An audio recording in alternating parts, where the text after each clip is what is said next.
தேவவரதன் எப்படி பீஷ்மராக மாறினார்? அந்த ஒரு தீர்மானம் குரு வம்சத்தின் எதிர்காலத்தை எப்படி மாற்றியது? வாருங்கள், அதை தெரிந்து கொள்வோம். காலம் கழிந்தது. தேவவரதன் வளர்ந்து பகைவருக்கு அச்சுறுத்தலான வீரராக மாறினார்.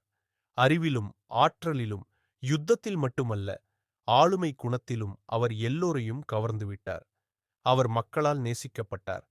தந்தை சாந்தனுவுக்கு பெருமை தருபவராக வளர்ந்தார்.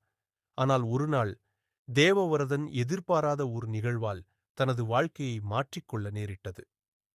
அவரது தந்தை சாந்தனு மீனவரின் மகளான சத்யவதியைக் கண்டபோது உடனே காதலில் விழுந்துவிட்டார். திருமணம் செய்ய வேண்டும் என்ற ஆசை அவர் மனதை ஆட்டிப் படைத்தது. ஆனால் சத்யவதியின் தந்தை இதற்கு பெரும் நிபந்தனை வைத்தார். திருமணத்திற்கு சம்மதம் தரும் முன் அவருடைய மகளின் வாரிசுகளே ஹஸ்தினாபுரத்தின் எதிர்கால அரசர்கள் ஆக வேண்டும். இதைக் கேட்ட சாந்தனு அதிர்ச்சி அடைந்தார். அவருக்குப் பிறகு அரியணையில் உட்கார வேண்டியது அவரது மகன் தேவவரதன். மகனின் உரிமையை பறிக்க முடியாது. இதனால் வேதனைப்பட்டு அவர் மெளனமாகிவிட்டார். அவர் யாரிடமும் இதை சொல்லவில்லை. ஆனால் உள்ளிருந்து புழுங்கிக் கொண்டே இருந்தார். மகன் தேவவரதன் தந்தையின் இந்த நிலையை கவனிக்காமல் இருக்க முடியவில்லை. பீஷ்மர் உண்மையைத் தேடிக்கொண்டே மீனவரின் முன் நேரடியாக சென்று நியாயம் கேட்டார். தந்தையின் பிரச்சனையை அவர் புரிந்து கொண்டதும் எந்த தயக்கமும் இல்லாமல் தன் அரியணை உரிமையை விடுவதாக அறிவித்தார். ஆனால் மீனவர் அதற்கும் சம்மதிக்கவில்லை. உன் வாரிசுகள் எதிர்காலத்தில் இந்த அரசாட்சியை கோரினால் என்று கேள்வி எழுப்பினார். அந்த கணம் தேவவரதன் ஒரு தீர்மானம் எடுத்தார். ஒரு தீர்க்கமான சபதம்.